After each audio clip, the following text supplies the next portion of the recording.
have worked with incubators now for almost a decade now, making real money in terms of building innovative products and then marketing them.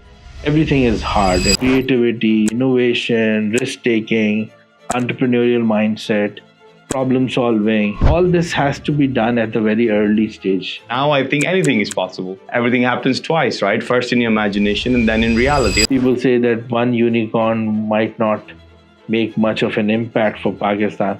I think it's the other way. If we have just one unicorn that is celebrated, it's just like Arshad Nadeem winning an Olympic gold medal for Pakistan. After winning a competition doesn't make any sense. No, it gives you that confidence. It gives you that validation. What sets NIC apart? We really have this specialized mentor training sessions for female entrepreneurs as well. And then you have the visa program, which is helping female entrepreneurs. Our ecosystem is developing.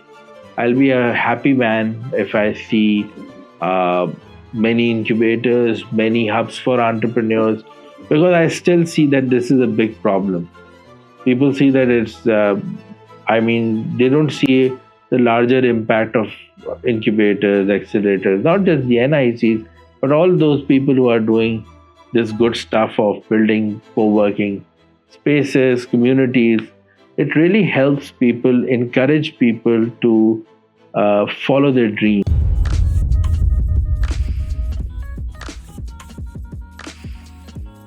Sayyid Azfar Hussain, thank you so much for joining us today. Thank you. So currently you are a project director at National Incubation Center, Karachi. Mm-hmm. Before we get to that stage, who is Azfar Hussain? Azfar Hussain I've realized that I'm probably a problem solver, because that's what I'm doing since probably a decade or so, trying to solve problems with entrepreneurs. Obviously, they're the real problem solvers, but I like to kind of network and make people closer, and then find issues that I can solve, challenges that I can solve. Probably I'm at this stage, I can say that I'm a problem solver. I like to solve problems, especially when you're in Pakistan and you're in an ecosystem where there are a lot of challenges and problems. So I think so. I would like to be known as a problem solver currently. That's amazing. So when you get to this stage where you realize that you're a problem solver, everything starts, at the very beginning. So what was it like when you were growing up? Okay, so I'm from a family of medical doctors, and I was born in a small town of Sindh. It's not a small town; it's the second largest city, but still a small town in terms of facilities, known as Hyderabad.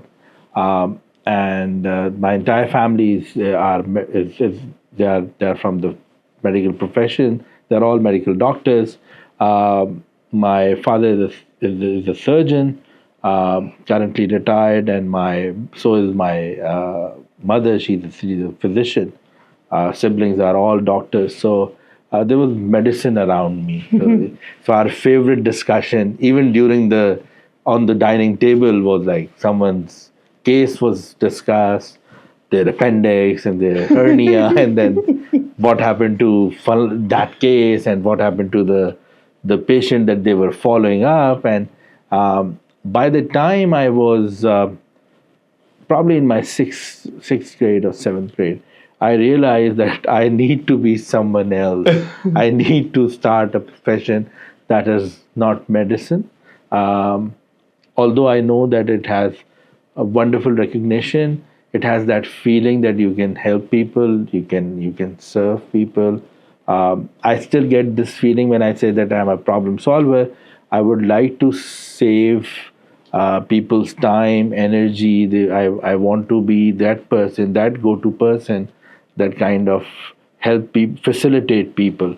So when you're in medicine, you have this great responsibility, as well as that power where you can help people. You can really help their lives shape up. So I've seen that, and I've seen even my father mentoring his patients in terms of their not just their lifestyle, uh, but in terms of overall how they can add up to things in terms of a small town and kind of making their exposure to a larger degree and to a larger level. So I think so because he was a professor too. So growing up in a household where most of the people were doctors, we quickly migrated to when I was born. I was like 6 years old because of different reasons, socio-economic, political reasons that were during the late 80s and early 90s. Uh, we migrated to Karachi. We shifted and When you were so 6 years of yes, age. I was around 6 years old, and most of my education, my schools, my college, my university, everything was in Karachi. I can safely be qualified as a Karachiite. So most of it, and even my career is entirely in Karachi. So that's the start of my journey. That's amazing. So, how many siblings? So I have like five. We are five in number totally. Two brothers. We are two brothers and three sisters. So So, I'm the what last. number?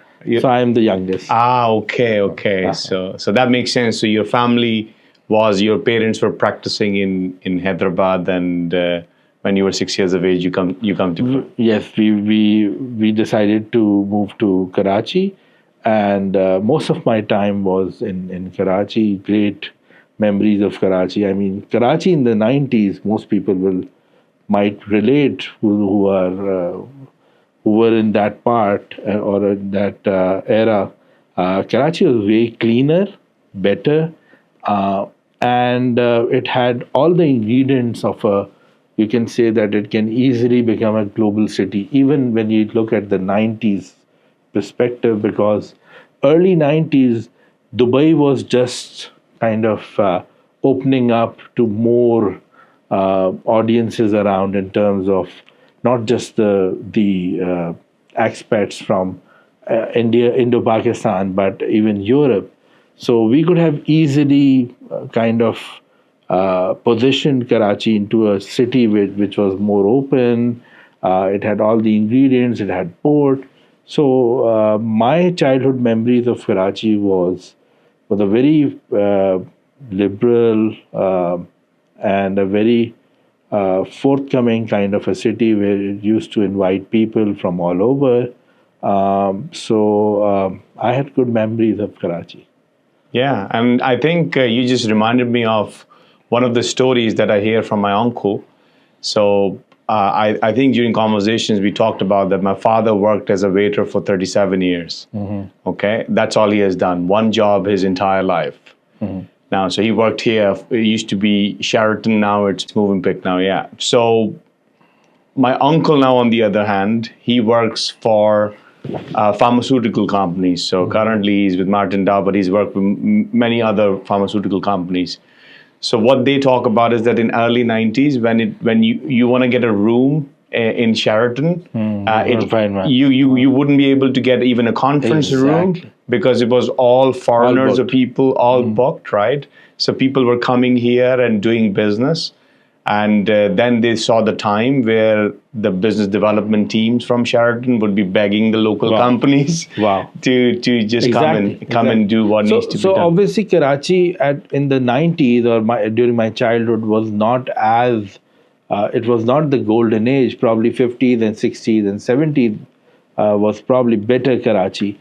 But what I want to say is that Karachi missed that chance of really becoming that city that has this entry to Gulf and GCC countries as well as Central Asia, and then you have the rest of Asia, the ASEAN or the South Asia region up to Malaysia. So that connectivity Karachi could have provided, even if we would have built it up in the 90s. And like you have shared that there used to be foreigners as well as obviously there were some of the we even hosted Russian guests in Karachi when after the Soviet war you could see Russians even coming to Karachi and occupying some of our hotels and all. But there were other visitors as well. There used to be airlines coming to Karachi, even in the 90s, right? So our aims and our goals probably were we routinely we used to go to watch hockey matches in Karachi as well. The hockey club of Pakistan, which was near my home. So I used to watch different hockey matches like Pakistan versus Germany or Pakistan versus Holland in Karachi. So it was a very lively, bustling city of sorts. So our aim or our focus was, yes, during our childhood and growing up in Karachi, we used to aim for going abroad or going to take inspirations from countries that have progressed. But at the same time, we had that dream that Karachi might get that real potential of growing in terms of a really bustling city. So I think so. We might see that kind of hype again, but very positive days during my childhood in Karachi. That's amazing. So, what made us miss that chance, and what makes you think that we might be able to have that hype again? I think that currently I feel that digital has kind of bridged that divide. When everything is digital, you have this option of knowing what's happening around the world. You see bright 16-year-old from Karachi as well as different parts of Pakistan accessing to different opportunities all over, knowing what's happening throughout the world, and then they are more aware. So when they are aware, they can serve or they can help their city more, right? What we missed, I think so. We missed on. Unfortunately, it was a troubled time for the city. We had some real political tensions that kind of affected the city, especially during the early 90s. Then we have some of the economic political situation in overall in the country that kind of impacted the largest city of Pakistan. Then we have this localized Karachi issue of politics where in terms of the bureaucracy and in terms of the government interest, Karachi has taken a back seat, unfortunately. It's not just at the very top level that we face this challenge of in terms of lack of interest for for overall respecting the Karachi mandate, but really at the very bottom level, where we don't see the impact of some of the projects or activities or infrastructure that is for the city. So basically, if I remember the early 90s, and if I compare it with now we are in 2024, so in the last 30 years or so, it will be hard for even for me or you if we try to kind of find real mega projects for the city, because the only thing which we remember that Karachi got was probably the airport, which was established in the early 90s. And then we see some of the rapid infrastructure projects that might be we see them functioning in 2 or 3 years, but we don't see so Karachi has an infrastructure problem, Karachi has a political problem, Karachi has an economic problem. Unfortunately, Karachi has a population problem. So you don't know that the population of Karachi is 15 million or 40 million, right? We believe in one census and we might not believe in the other census. If officially the population is close to 15 million, World Bank, other bodies, other independent analysts make their calculations or the approximate population of Karachi close to 40 million. So, and why I'm so Karachi centric? Because I believe that just like any big city, like be it New York, Mumbai, or any other London, these big cities determine countries' progress and economy, right? So it's very much important for the entire Pakistan to kind of support Karachi in terms of its infrastructure. I mean, it's not only my problem to have a better infrastructure in Karachi; it's everyone's problem. So that was the problem part of Karachi. But the opportunity part of it is when I see young freelancers, young digital creators, when I see younger audience, when I see people younger than my age, obviously, they are more optimists. They are more inclined towards gaining digital and other skills that kind of that are similar to what is happening around the world. I see hope in Karachi because at the end of the day, our DNA is very resilient because we have survived as a city and the citizens have survived. So I can see that hope, and it will be obviously not probably a hockey stick for Karachi in terms of growth, but it will be it will definitely be a trajectory that will be lifted by these young guys. You just spoke like a social doctor. You may not have become a medical doctor, but you most definitely think like a social doctor, right? And being able to identify this, like to that depth, it's beautiful, and it's just have that connection, because if you do not understand the history, you will never be able to just identify the patterns that you can identify, right?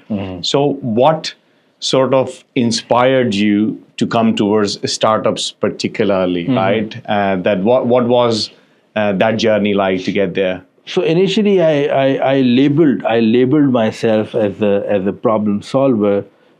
Is that I'm part of my journey was in journalism as well. I have studied. I'm an MBA, but I started off my career as a journalist, as an assistant editor, right? So there we also used to have contacts, and we used to have information, a lot of information in our hand. I was not a reporter, but I have access to information at my plate was more than a common person, right? So there we also used to have connections and networks and trying to find the best use of information. After that, I worked for the hospitality industry. I have worked with incubators now for almost a decade now, 9 to 10 years now. So this NIC was more planned, but before NIC, when I was part of a government-led incubator, which is established in the largest state university of Pakistan, which is Karachi University. This was completely unplanned because I was working in the hospitality sector. To be honest, really bored, not really finding myself in kind of doing the marketing stuff for a resort, and not really excited to continue it. Although I have great friendship and admiration for the people who are running this company, but my excitement was kind of towards the end of I have almost decided that I may quit in a month's time or 2 months time or 3 months time, and then suddenly there was an advertisement, a classical old school newspaper advert that appeared and got my attention, and it was a launch of the first science-based incubation center of Pakistan. They labeled it as the first science-based technology incubator of Pakistan. And when are we talking about? What? And this is close to 9 years, 10 years now. There's 2015, 16, I think so. So 9 years. And obviously incubators are still nascent in Pakistan, but this was really early because at that time we had like one main incubation space in Karachi, which was run by Jahan Ara. She just started off the Nest IO. And then we had the Plan 9 in Punjab and in Lahore and Nest in Islamabad. So these only three places, and then nothing on science and science space. And when I say science-based, it was basically a chemical biological sciences I get you. incubator. It's a renowned institute by the name of HEJ in Karachi. It's a research-based institute. And I was intrigued. I was interested to know that how can I be part of this? And I got to know that it's led by Dr. Azfar Hussain, who's a known scientist as well. And interestingly, he took my interview, and I kind of shared that I don't have an entrepreneurial background as such. And frankly, I haven't worked in any of the incubators. I don't even know how to run them. But I can say it for sure that my experience is networking, my experience is media, my experience is event management, and obviously, since I was serving at a hospitality organization, so I know that I can build connections. So their focus was that we need to really market this.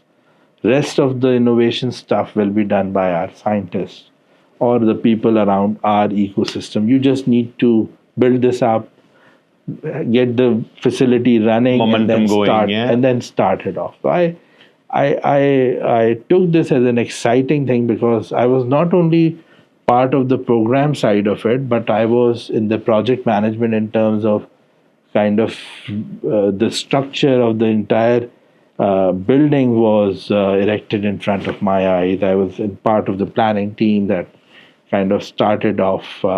So it was exciting.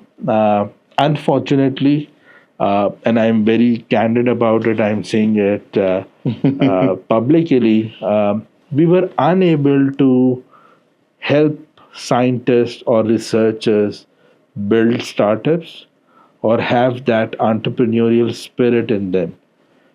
So partly we were responsible because it was our responsibility, and eventually we that incubator became more of a co-working space and a tech incubator. We incubated technology ideas rather than having scientific ideas.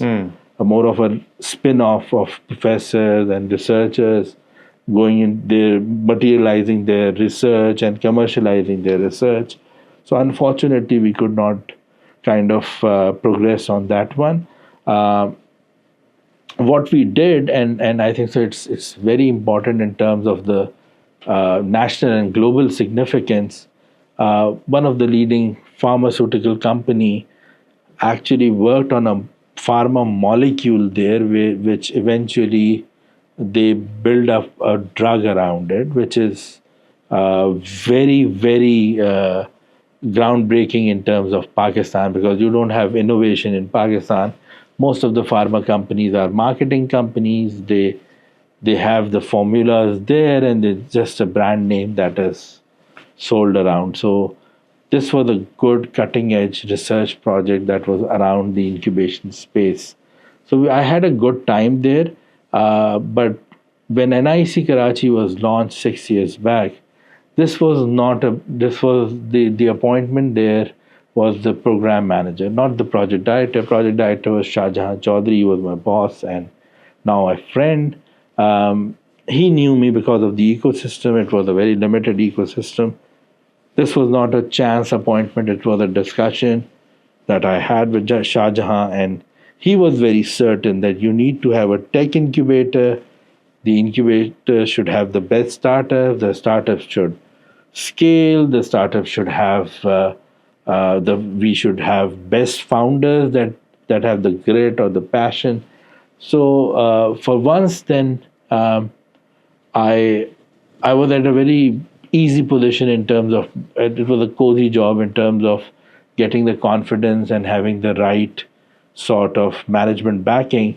But what was not clicking there was the kind of scale that I wanted to see in my career to start with, and the startups that I really wanted to help in terms of really making them feel that it's the incubator is worth their time. So when these NICs were established, and obviously NIC Karachi was not the first NIC. NIC was established earlier in Islamabad and in Lahore. So I got the chance to when I was still at the ICCBS, which was the name of the Karachi University incubator, I visited the NIC of Islamabad, and Mr. Pervez Abbasi used to lead it. He's a very fine gentleman, now a friend and a mentor. Uh, so I could see the impact, kind of having the first hand impact of a major incubator being established in Pakistan. So I knowing Shah Jahan and getting this offer from Shah Jahan and becoming the program lead at NIC Karachi, I could see that my potential and overall what we want to do with the ecosystem and how we can actually help the startups ecosystem, how can we be a problem solver of some sort, is can only be done when you have a better structured program. So 4 years, Shah Jahan left. Then we have Mr. Omar Abdeen joining in as the project director. And when we were at the fourth year of our program, there was an opportunity when Hyderabad NIC was launched. And as I shared that NIC, Hyderabad is my hometown, my birthplace, and our group, which has Hyderabad, Karachi, and Peshawar NIC, gave me that opportunity. I really jumped to it, but that I have to lead an incubator and then I have to build another one, because that's something which is not new for me, because I have done that at Karachi University and with the early days of NIC Karachi and now in Hyderabad. So I really enjoyed the opportunity, and it was a good time in Hyderabad. I spent there for 2 years. Now I'm back in Karachi, and this is a very exciting time because now we are not just an incubator, we are an accelerator. The overall dynamics have kind of matured. We might not be having top level investments in Pakistan currently, but if you ask me, not a stranger to the ecosystem, I'm an insider to the ecosystem. I can safely say we are way mature in the last 6 to 8 years. I can see very good pitches. I can see entrepreneurs with grit. I can see full-time entrepreneurs who are starting off at 20 or at 44 or 60, or women entrepreneurs really doing some of the amazing impact in the ecosystem. So I can see the impact all across. So it's exciting times now. You touched on the true innovation piece when you were part of that molecule discovery or during those times. So the true essence of innovation, how do you see, or how difficult do you think something like this is going to be introduced in a country like Pakistan, where usually the SMEs are dominant, the short-sightedness, or the lack of risk capital, or even not so very healthy relationship with failure. So how do you actually see the work that you are doing or other people trying to introduce this innovative sort of landscape or ecosystem? What are your thoughts around that? It's a wonderful question. I think the innovation is to start with. Innovation is difficult all over, right? It's tough to get grants all over, right? Maybe some of the societies are more acceptable in terms of giving people time, giving research time, having R&D in there. You can say right from the start in terms of inculcating that creative mindset at the very early level. But still, research is hard, innovation is hard, making real money in terms of building innovative products and then marketing them. Everything is hard in terms. Uh, if we look at purely from a Pakistani context, uh, we can't just see it from an incubator perspective. We should explore other areas as well. We should look at our universities in terms of the product they are kind of launching in the market. Their product are their students, right? And in terms of the nourishment or the overall mentoring that they get in the universities, in terms of exposure they get in the universities, and before universities you have our intermediate and our matriculation, or simply A levels, O levels, or school level. You need to have that kind of creativity, innovation, risk taking, entrepreneurial mindset, problem solving. So all this has to be done at the very early stage. So in a country like Pakistan, because we most of the people were either employed by the government. Government remains the biggest employer in Pakistan, and at the same time, the people who were in business or running their enterprise were mainly their focus. Usually, they were traders, right? Most of them were traders. Their mindset is into trading and not into innovation or building stuff. Um, Industrialization has not shaped up in Pakistan in terms of the sheer size of the country, and what was planned in the 50s. There are smaller units. There are, you can say, SMEs, or even cottage industry style industrial units, which are in small units like in Gujranwala or in Sialkot, where you have appliance manufacturing, assembling units, but you don't have real industry where you see innovations. You can't find organizations like 3M having an innovation unit in house that kind of have researchers, their ex-employees or current employees all talking to each other, building things that are for the future, or kind of innovating something that improves their current product. You don't have that product development cycle to start with, right? So it's not just at the incubation level where you have startups or really tech products innovating or solving through innovation. There can be business process innovation, which we see a lot in Pakistan. They're the likes of Crave Marts or Bikeas and others. They have innovated in a way that they have kind of used the best processes that are available. But innovation in terms of really disrupting the ecosystem, or having like I mentioned, having those scientific discoveries,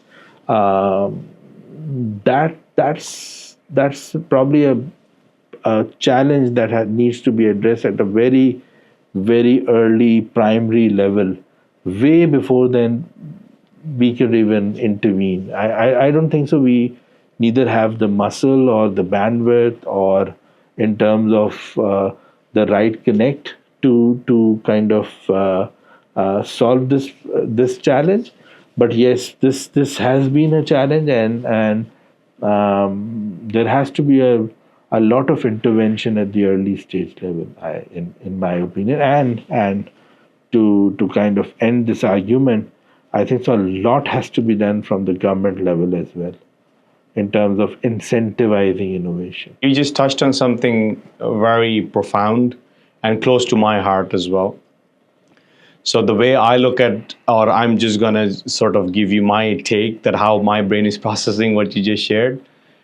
0 to 1 is where you give this world something new, where you can ask for the premium, because it has to be driven from a quality driven mindset.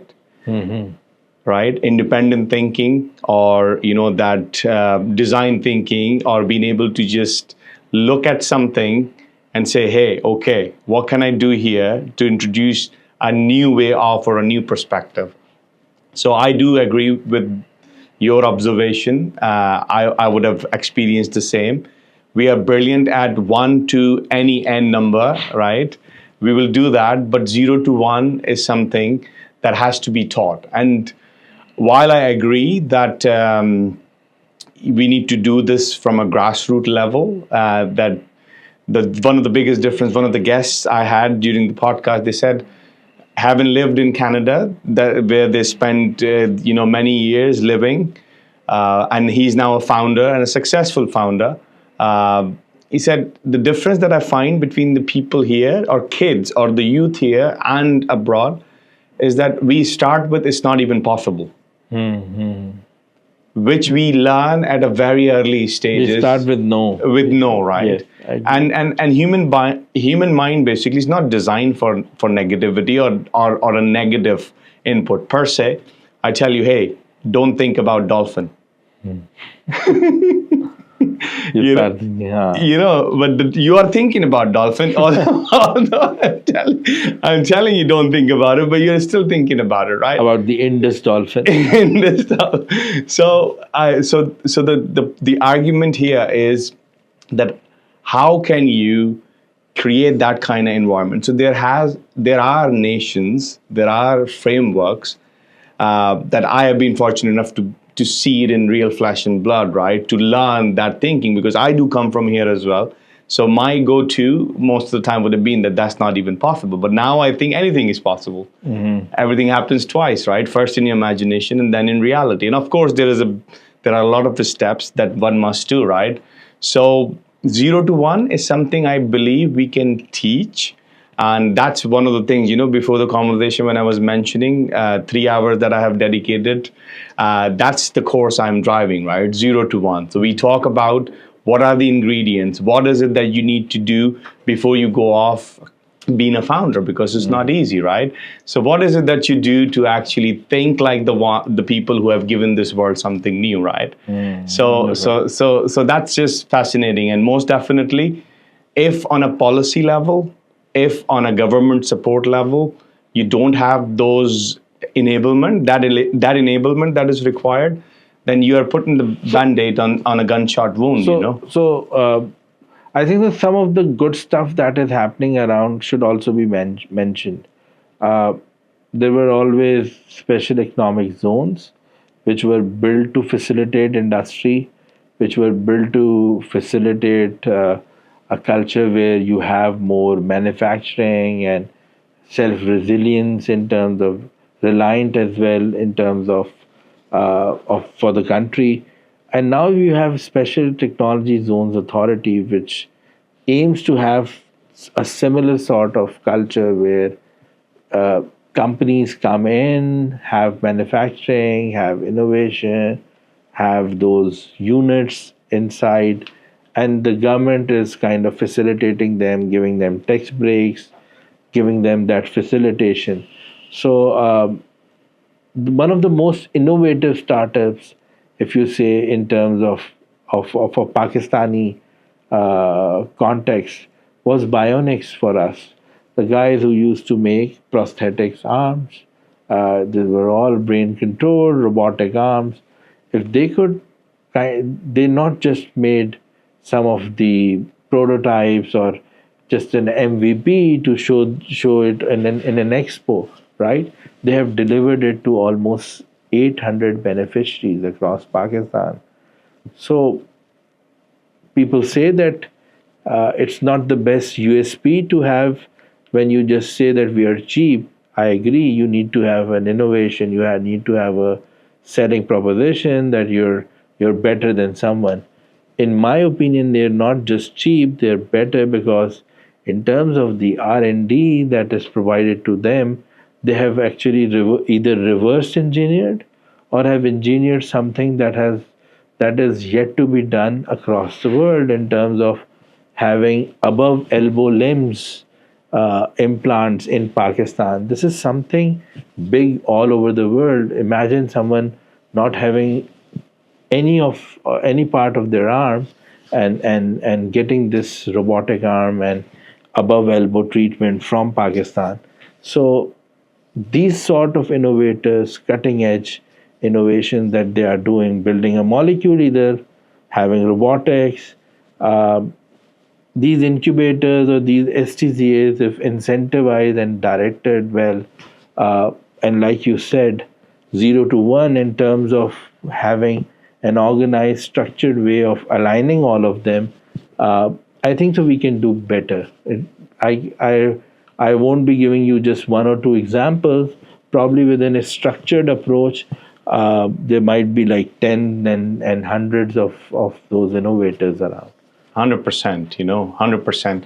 And one more thing. So you mentioned that there are other players in the ecosystem as well who are doing their part. So what sets NIC apart? What is that, like that framework, or per se the process that you use, which has given you the success in terms of that you were just incubating, and now you mentioned that you are now accelerating as well, right? So yeah, so I would love to hear the differentiating most part. and I know that there is critique and criticism on NICs as well, and one of our major success, if I have to pick one, which kind of sets us apart from different incubators or communities for entrepreneurs, or spaces or hubs or co-workings for entrepreneurs, that the Pakistan's ecosystem in terms of gaining investment and building startups that have real potential to scale and deliver across Pakistan or globally.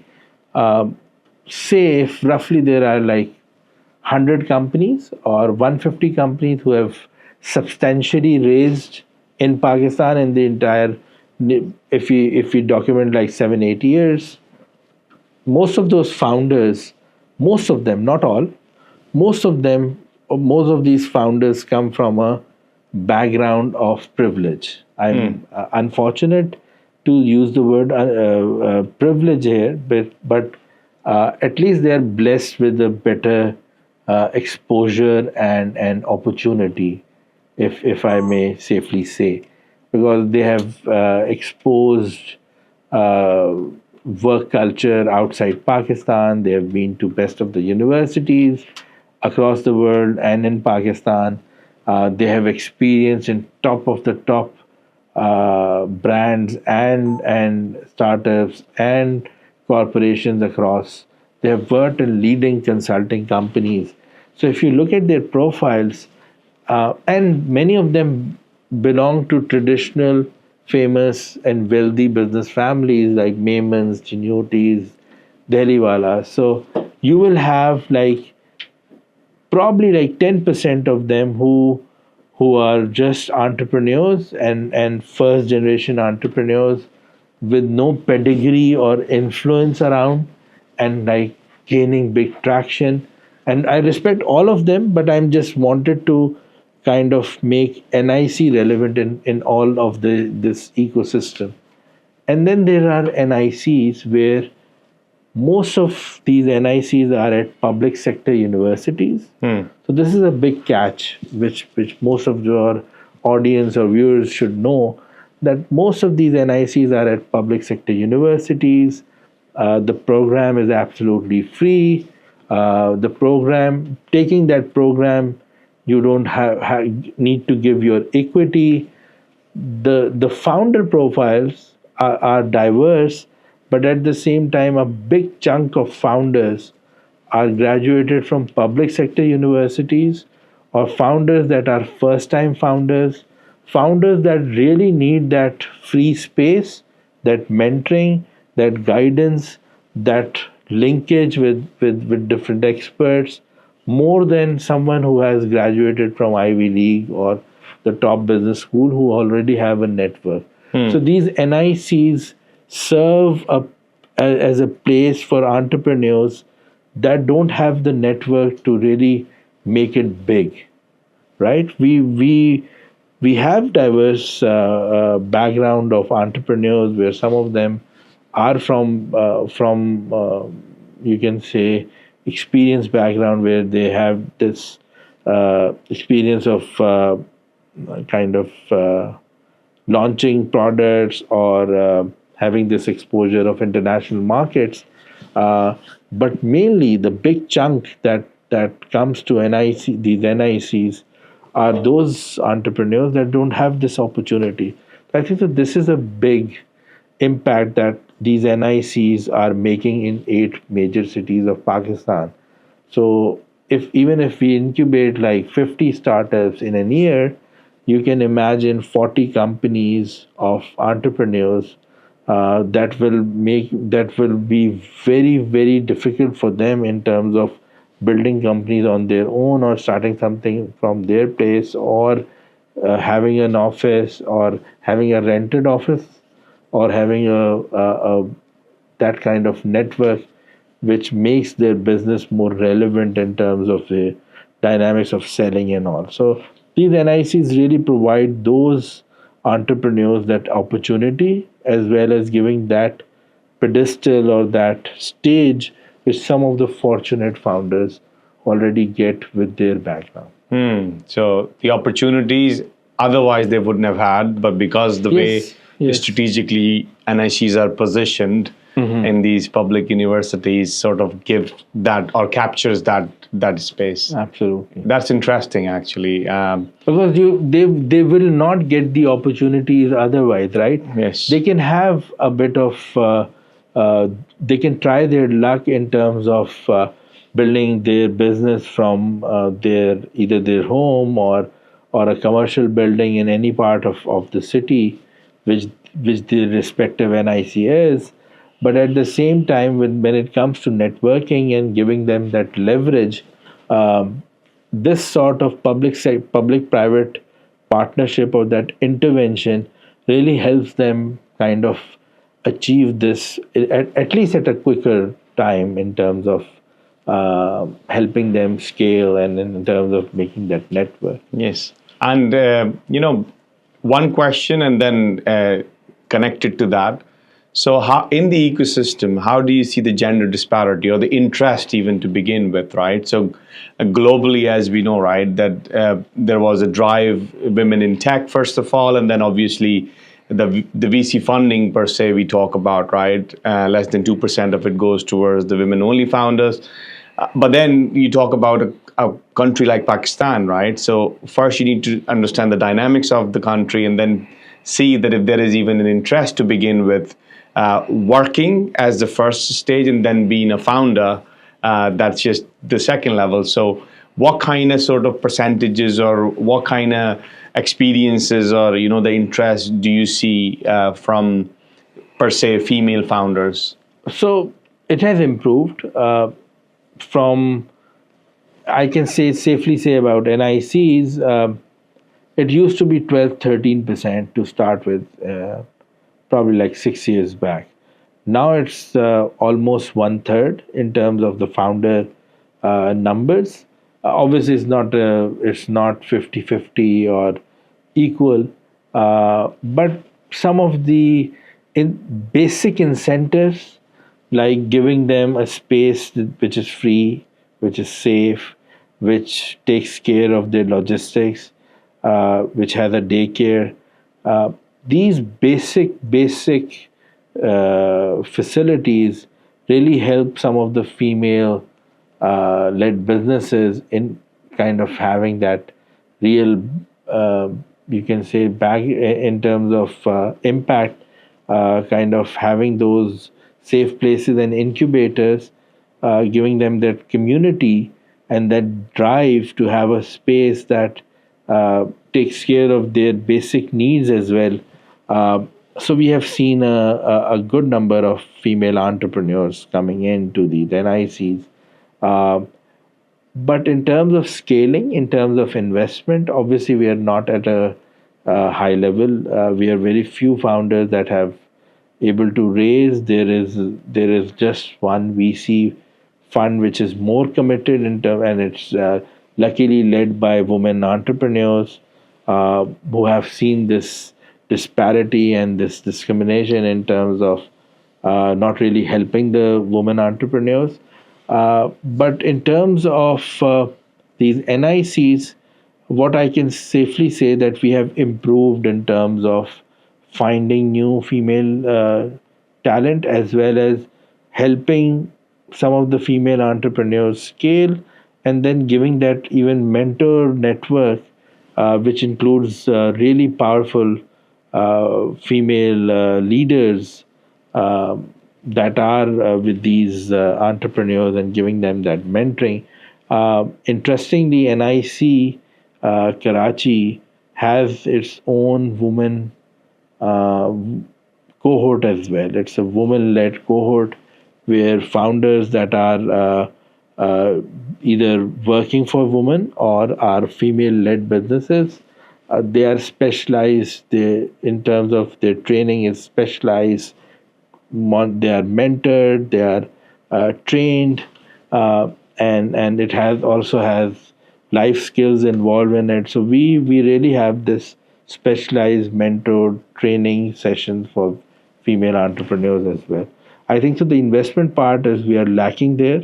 Uh, Unfortunately, many female founders are still looking for funds. There is facilitation at the grant level. I can see that organizations like Karandas and USAID and others have really facilitated female entrepreneurs, which is really good in terms of building that momentum. And then you have some of the organizations that are generally helping female businesses in terms whatever is done by InnoVentures with Nida Fareed or Circle with Sadaf Abid or Nadia Patel, and then you have the visa program which is helping female entrepreneurs. So the realization is there, and there are steps towards finding these goals attainable as well in terms of having a more diverse and a more inclusive workspace. At the same time, it makes a lot of economic sense for the country as well. You can't have half of the population. You can't keep them away from prosperity and from economic inclusion. So it's not just a need of the hour, but in terms of our overall maturity, I think so. We are going into a good direction. We have not obviously attained the best level or the optimum level, but I think so. We are improving with time. That's amazing to hear that the ecosystem now is actually, I think we're slightly maturing, maturing. not at a we're not at a very idealistic level still, and again, it has to be at a grassroots level as well at the university level, right? So if we see a change in terms of uh, female going into tech, right? So the intervention is at the university level as well, right? You have the best of the developers and coders now that are females. There are societies, there are developer groups, there are communities that are run by females. So we will see that impact in probably like 4 or 5 years. We used to have little or no interest of females going into engineering even like 25 years back. Sure. Now leading public sector universities at times have more female admissions than male. This was never happening in Pakistan. So it will come at a very quick pace now because you have built an infrastructure in terms of the education infrastructure where you have freedom for the females, and that is obviously happening at the incubation space as well. When you have more space that are more welcoming for females, uh, some of it is has to do with some of the programs that are associated around entrepreneurship, some of the organizations that are supporting female entrepreneurship and women in tech in Pakistan as well. So this all comes in a package. So the ecosystem is not just the incubator or the accelerator. It's the university, it's the school, college, universities, those organizations that are giving grants, the organizations that are supporting female entrepreneurs, even if it's a competition. People say that you don't have to winning a competition doesn't make any sense. No, it gives you that confidence, it gives you that validation. So it's required, right? So you need to have all this ecosystem packed in. Obviously, the last part of it is investment and VC investment, and then more of a scaling part of it. When you'll have more entrepreneurs, when you'll have more opportunities, this will also obviously follow. Quality deal flow is something that you need to get to that stage, right? Absolutely. And one thing just coming to mind, right? This is just my personal bias and personal preference. When you talk about free, right? Many people don't really value, because if anything that is given to you that you haven't really worked for, naturally, this is just a human sort of element. So do you face that when when you are offering something, and again, it's great for people who are genuinely looking for it, but then that very habit of just having something just because it's available, that's also Absolutely. that also plays a part. So Absolutely. But I think so. We, as a government-backed incubation center, need to be in the giver mode as always, right? We have been in that giver mode right from our start. We will remain like that, right? Obviously, we want discipline. We want entrepreneurs not to have freebies all over. We don't want incubation hopping where one startup hops another incubator just to get another 6 months of free license. We don't want, we will discourage all this. But at the same time, we know that there are certain requirements or expectations that are in the mind of these entrepreneurs, right? So obviously they want a free space. They want those cloud credits from different cloud providers that we give. They want those mentorings and those connections. They want those national and international competitions. They want those investor connections, those investor connects. So this is the requirement that we are expecting from them. And at the same time, obviously, it's difficult to manage this discipline in terms of when you're in a giver mode, when you are the mother hen for them and you're protecting them all the time. At the same time, we really believe that we inculcate that discipline in them, because that's also important for entrepreneurs. You will never be a guarantee. You will never have the guaranteed spot in these incubators all your life. When we were doing our entrepreneurial training, there was this famous professor from United States, and his famous phrase was, "Get out of the building." He was always there to uh, inculcate the sales mindset in us. So they need to be getting out of this building and that comfort zone. So everything can't be free all the time. But yes, we face this, but it's part of the larger deal, and we know that some of them really need it. Some of them it's really tough. We are not 24 hours a day, and it's very tough even kind of having them out of office even at 8 p.m. because they need to really use the space and work.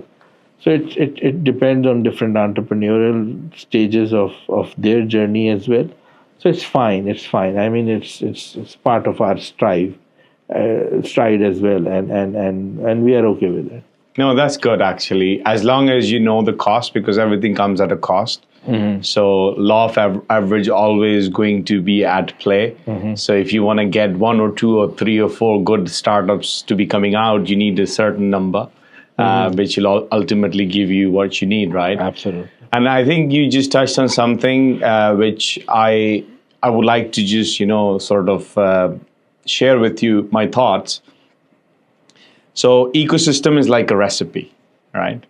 And if you have the right recipe and everybody understand what flavors they are going to be giving to the dish, it's going to actually be the beautiful presented dish, which is edible, and then it's shareable as well, right? So everybody gets a piece of the pie. And I often, and in the true essence of it, is always divided into three verticals.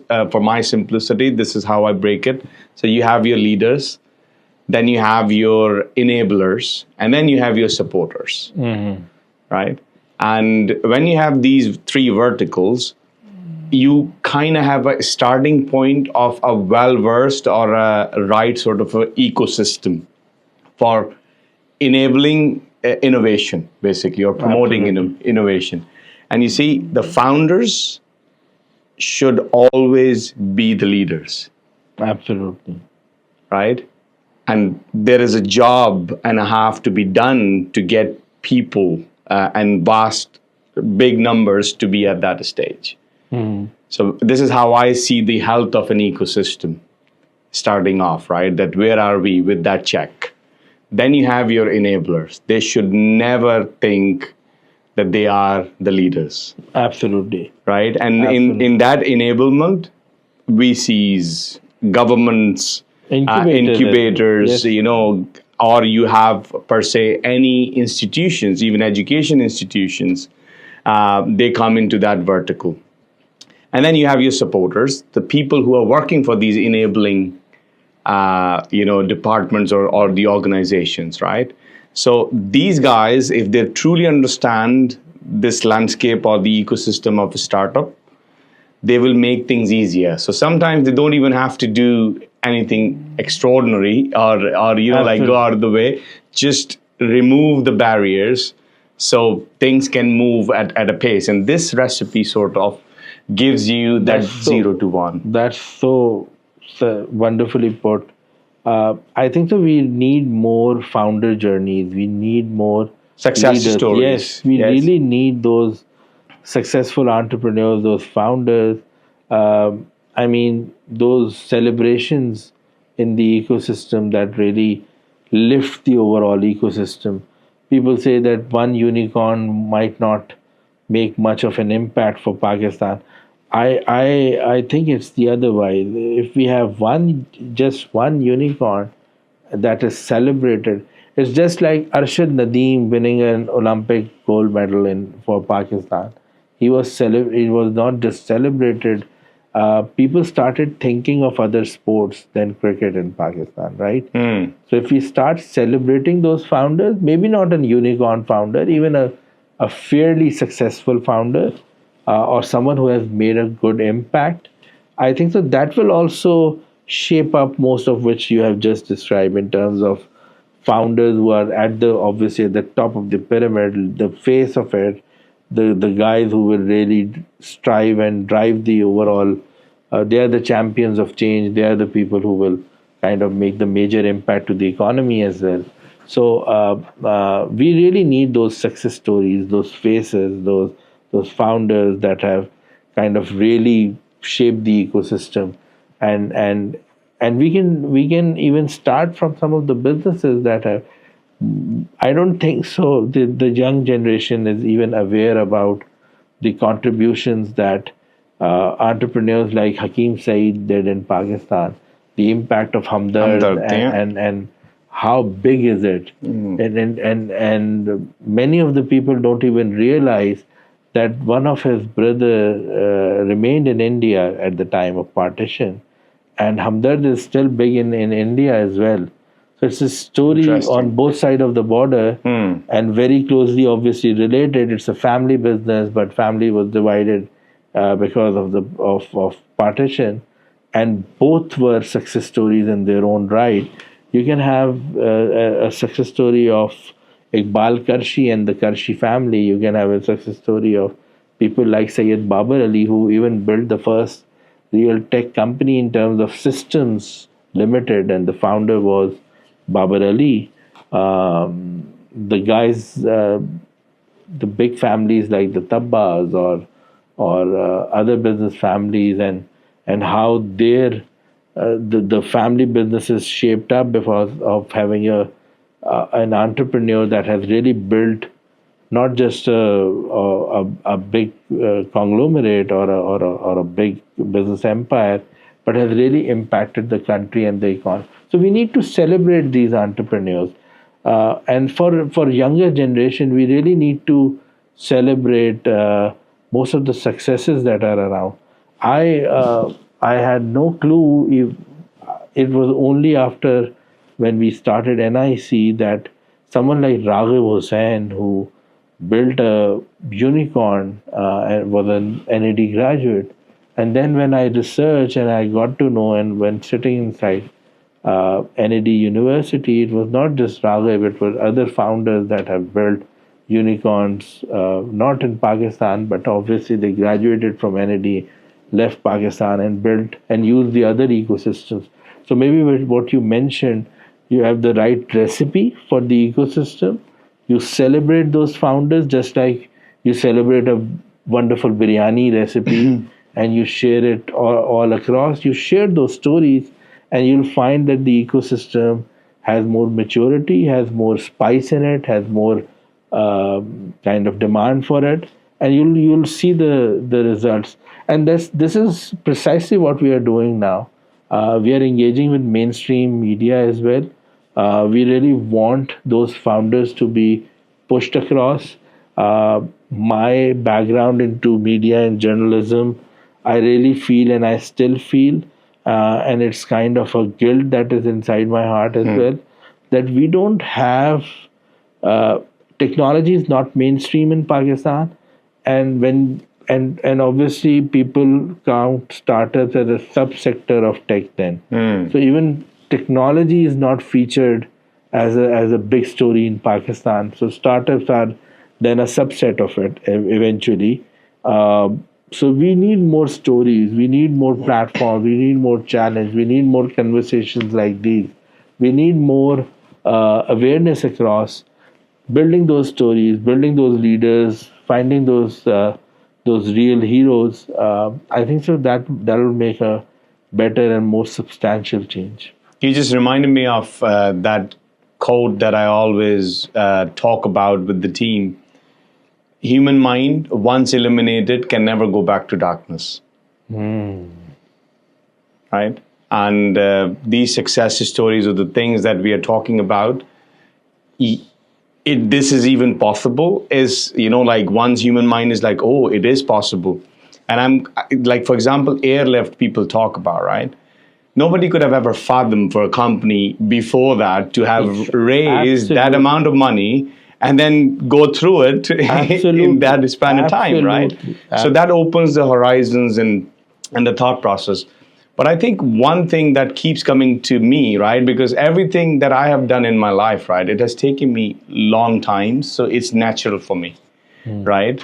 Nothing, like there was absolutely nothing I can think of which happened just like that. I'm a champion failure, right? And I talk about it openly. I have failed more than I would have succeeded, right?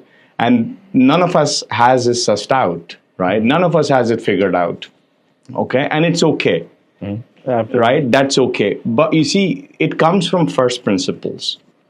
The drive to do quality work, drive to do good work, knowing why do we want to do it. These are the first questions that should be instilled from the word go. Technicalities, we are amazing. I feel very incompetent in front of the people I meet these days, right? Their technicalities, they are just phenomenal, right? And then when I think about it, that what's stopping them? And a couple of things come to mind. First, the tendency to ask questions, why it is the way it is, right? We don't even dare to do that, number one. Number two, I talk about failure. We understand, okay, do practice, you're going to go good at it. Do studies. But the core essence of practice is also failing, right? Absolutely. Until you get it right. We don't do this, right? And the third thing that I always, thinking about is, okay, when you're going to be always driven by intelligence or technicalities, Einstein used to say, right, that imagination is far more important than intellect, right? So you don't have those really first principles instilled when you are setting out to create a unicorn per se or have a vision to build $1 billion company. No, exactly. You're not setting yourself, you're not setting yourself up for success is what I believe. And to conclude this sort of a thought that I have is, in the end of the day, if you build something which is really needed, okay, for that you used an analogy, get out of the building, right? Getting out of the building is to talk to your customers, to see what you are thinking about. Is it really needed? Is it just a vitamin that you're creating, or is it a painkiller? And when you are literally giving people painkiller, they will, with the pain, they would want a painkiller because they will like, oh, we'll eat later. Let me have a painkiller because I have a toothache per se, right? So when we are going to have healthy relationship with failure, when we're going to ask questions, strive for quality with a solution mindset or a product mindset, right? These things will come together and we'll have not one. I believe we'll have, tens and hundreds of unicorns. Absolutely. Has the potential, Absolutely. Absolutely. So, but it's gonna be tough. I this is what I think, right? Because everybody wants the glam and the output of something so beautiful and magnificent. It's easy to say, build a unicorn or or $1 billion, and I can guarantee you most people who talk about it, they won't even know how many zeros are there in a billion, right? But then nothing worthwhile happens overnight. Absolutely. Right? And again, fair play to you for like doing this for almost a decade or over a decade, and it's still very positive. Because when I met you for the first time, I told you, that I just love the energy, I love the positivity that you have, and keep showing up every day, doing your part, playing a part. So it's just sort of like listening to your thought process. Now it's becoming more and more clear. Because first comes the feeling, and then comes the data. So now I'm getting more and more data into your journey. So that's wonderful. And before we come towards the end of our conversation, right? So what has been the key highlight, or something that you're really proud of in your journey to date? I think so. Our ecosystem is developing. I will be very happy. We haven't seen this, but I'll be a happy man if I see many incubators, many hubs for entrepreneurs, because I still see that this is a big problem. People see that it's, they don't see the larger impact of incubators, accelerators, not just the NICs, but all those people who are doing this good stuff of building co-working spaces, communities. It really helps people, encourage people to follow their dreams, right? It's really, really tough to open an office, to assemble talent, to have the right team, to have the right mindset. But these co-working spaces, these incubators, these accelerators give you that kind of an environment, right?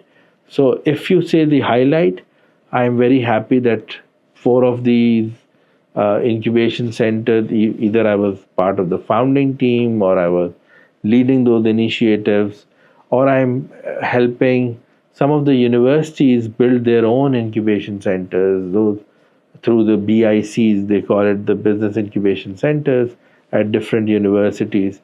This is probably not the highlight, but I think that this is a contribution which I really want to kind of be known as, because I really want to have that impact across universities.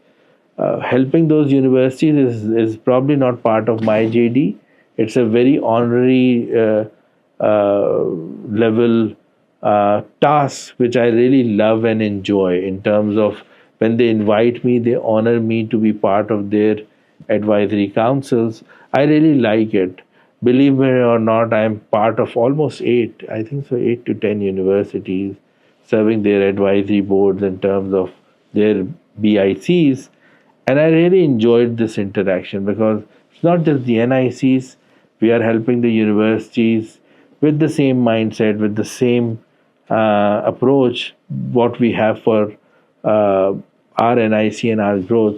So particularly that highlight is to have that ecosystem at all levels. This is what I really want to expand. More co-working space, more community space, more incubators, eventually more accelerators, those VC fundings, angel investor network. So it's a lot to do actually, rather than being satisfied.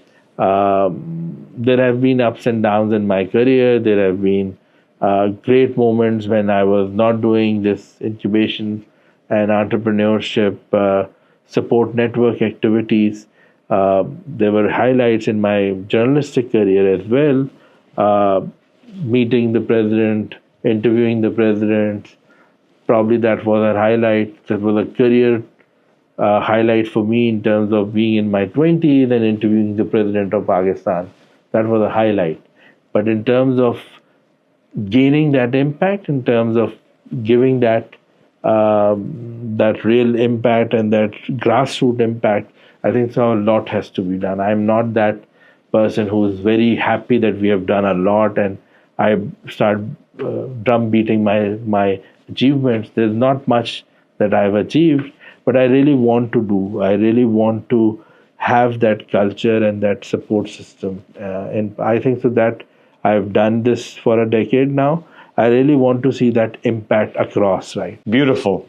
It is very nice because the first few of those incubators in the starting point, which is the most difficult one, you just have contributed towards. So you're very proud of that, and then you just want to make sure that it continues on. Absolutely. And it is scales.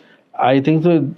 The more competition we have, the better we will be, obviously. The more people do it in their own unique ways. Absolutely, because then mediocrity comes as well. If we are satisfied that we are the largest or the biggest incubator or the oldest one, whatever achievement we derive from it, but then we'll be more mediocre. We'll be more relaxed in our approach. So there has to be more competition. There has to be more places and enablers around this ecosystem to help those budding entrepreneurs. Because, like you mentioned, and I absolutely endorse and agree what you say, we need those founders, right? We are those enablers. We are the support group that need to have those founders that we back them. They should be the face of the ecosystem. So really need those more support groups, more enablers, and a very healthy competition and a fierce competition even for these NICs. We shouldn't be satisfied that we have like 8 NICs across Pakistan in a country of 250 million. We need to have more opportunities for entrepreneurs to start with. Yes, and mediocrity is a sin. Absolutely. It is a sin, and it is, again, as I was saying, if you have a quality-driven mindset, and if you don't settle for second best, and if you really want to give this world something it never had, then mediocrity is a crime. Actually, a punishable crime. This is the extent I would go to, right? And listening to you just reminded me of one of the Confucius's learnings or teachings that I came across. The person who plants the seed, knowing that he might not benefit from the shade of the tree, has truly understood the meaning of life. Absolutely. Right? So when you are setting up these things, that it's going to be a wheel which is going to be keep on churning. Wonderfully said. We would love to be in this position when we can say that something that we have started has really had this impact. It will be a wonderful feeling for all of us. So my last question, it's more so like your advice to not only the ecosystem, but particularly the leaders or the founders we're talking about, that considering looking forward, what sectors and trends that Pakistani startups, knowing the strengths and the ecosystem and the learnings that you having worked with the diverse group of stakeholders, founders should be focusing on to tackle not only just local challenges, as in like or the local problems, which can then be scaled to similar sort of markets or even emerged markets, right? So what do you think that piece of advice you would have? So I think so. What we have all witnessed in our ecosystem is the actual, you can say, digital transformation in action was the case for our ecosystem, right? When I say this, if you look at the investment trends or the startups in terms of the verticals or their industries or how they have kind of targeted in terms of enterprise, you will find that e-commerce still is the driving force for most of the people who want to start some digital business. So even if our investment or the focus is into a delivery service or into a ride-hailing service, mobility, fintech, edtech remained a very popular vertical for people to invest in and VCs to invest in, especially mobility and fintech, you will still see that everything that is around e-commerce is the favorite for Pakistani entrepreneurs. So whether it's delivering services through Food Panda and all, or building platforms like Crave Mart, Deal Cart, and all other uh, platforms. Uh, so because it is the first thing that comes to your mind to digitize business immediately, you don't have to set up a shop, you're setting an e-shop. And eventually there's a version of e-shop that kind of digitizes, and you go into an e-commerce store. It will be, you'll be selling groceries, you'll be selling clothes, you'll be selling everything.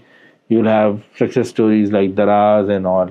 So your thinking is still a very, the first exposure of a brick and mortar business to a digital world is this e-commerce. So that's where current our ecosystem is. So from trading to sort of like e-commerce. So Yeah. that's our first step towards digitalization, and that's what all of us have seen in terms of even the investment, in terms of some of the good founders that are coming up, and then those industries that help this ecosystem.